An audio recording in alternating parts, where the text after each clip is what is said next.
Le Grand Matin Sud Radio, 7h, 8h30, Patrick Roger. Et il est 8h15 sur Sud Radio, Lévis sans interdit, comme chaque jour du lundi au jeudi. Bonjour Elisabeth Lévy. Bonjour Patrick, bonjour à tous. Alors Elisabeth Borne affirme désormais qu'on ne peut pas exclure les extrêmes des institutions. Alors qu'est-ce que ça veut dire et est-ce que c'est un changement de cap? Essayez de nous éclairer.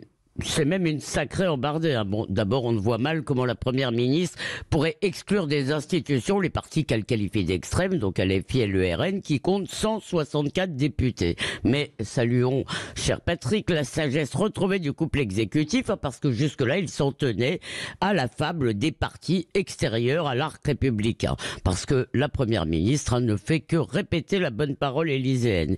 Il semble qu'Emmanuel Macron ait eu une révélation au cours de l'été, au dernier moment, rappelez-vous, il avait décidé d'inviter au palabre de Saint-Denis Jordan Bardella et Emmanuel Bompard.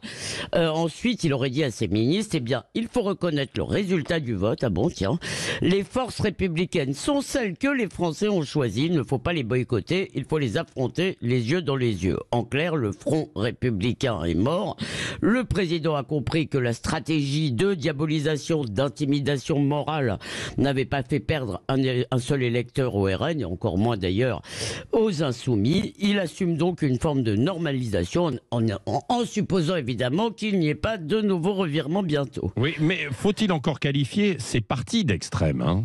Bon, alors d'abord, le qualificatif n'a pas la même charge selon qu'il est accolé au mot droite ou au mot gauche. Extrême gauche, ça sonne bien, ça passe. Alors à mon sens, les insoumis avec leur folklore zadiste, leurs imprécations, leur goût pour l'émeute surtout, sont bien plus extrémistes en réalité que le Rassemblement national, mais il reste fréquentable. Un artiste peut tout à fait se dire d'extrême gauche. Le RN en revanche continue de porter le stigmate d'extrême droite qui renvoie au fascisme. Bon, c'est une évidence pour les historien sérieux, il est très différent de l'extrême droite du passé. Marcel Gauchet avait été traîné dans la boue pour l'avoir dit. Il parlait d'une droite nationale autoritaire, mais pas d'extrême droite.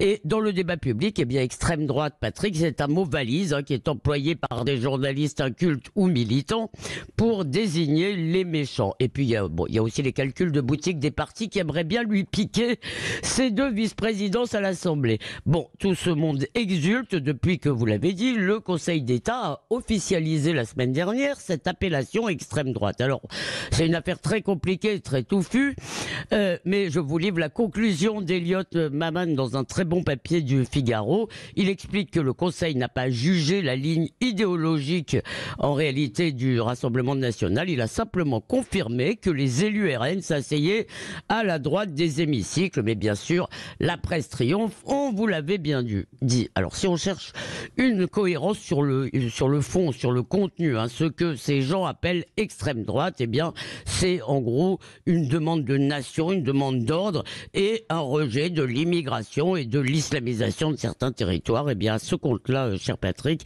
il y a des millions de Français d'extrême droite, y compris à gauche.